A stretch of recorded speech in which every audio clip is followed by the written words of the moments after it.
Assalamualaikum, selamat petang. Okey, ini adalah Twin Power Shimano Twin Power XD C3000HG. Okey, saya tunjuk ni saiz ni ya. Twin Power XD C3000HG. Ini tahun 2016 punya Twin Power. Saiz 3000 HG itu bermaksudnya high speed lah ni. Jadi tanpa melengahkan masa, nak tengok mesin dah? Tak payah, kita tengok apa ada dalam ni dulu.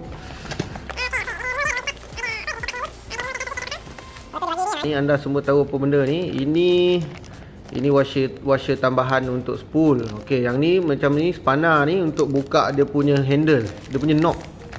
Kalau siapa-siapa nak tukar knob. Okey, jadi dia ada pouch bag yang ringkas macam ni. Okey, jadi mesin dia ni, inilah dia. Twin Power C3000 HG. Yang ini Twin Power ini XD tu maksud dia extra durable. Binaan dia ni telah diperbaiki, lebih kuat, lebih tahan lasak, 70% lebih lasak berbanding Twin Power 2015. Okey, ini C3000 HG. C3000 dia besar ni aja okey, ini orang main casting ke main light jig best ni. Okey, inilah. Dia mesin ni diperbuat di negara kesukaan anda semua ya, the made in Japan. Okey, boleh tengok cantik di situ Shimano TPXD. Inilah saya kata tadi, spanner tadi guna dia untuk buka knob ni. Buka knob ni, betul ada skru dalam ni, boleh buka. Bolehlah tukar knob yang baru, knob yang lain lah. Siapa-siapa nak tukar knob carbon ke knob aluminium ke. Kita tengok dalam ni. Harga dia 1000 lebih.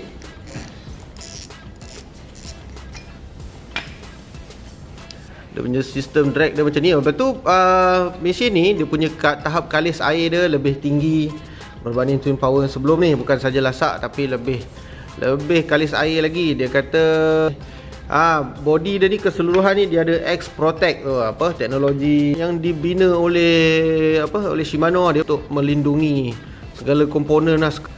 Nampak? Ini perlindungan untuk mengelak air masuk ni. Jadi ini clicker dia. Yang berbunyi dia duduk dalam ni.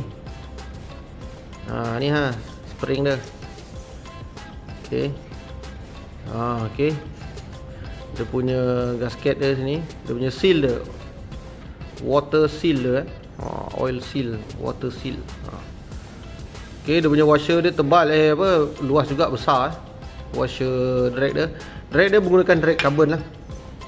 Okay, mesin air laut, mesin air masin ni drag carbon lah. Sebab carbon tu dia tahan air masin, dia tak menyerap macam sesetengah mesin ni dia guna fabric biasa ya. Felt. Ada juga mesin yang menggunakan asbestos yang boleh menyebabkan kanser tu jadi Shimano dia menggunakan carbon drag. Shimano Twin Power C3000 HG. Ni tahun 2016. Okey, tahun 2016. Ini saiz dia. Baik, itu saja Terima kasih. Jumpa lagi. Bye bye.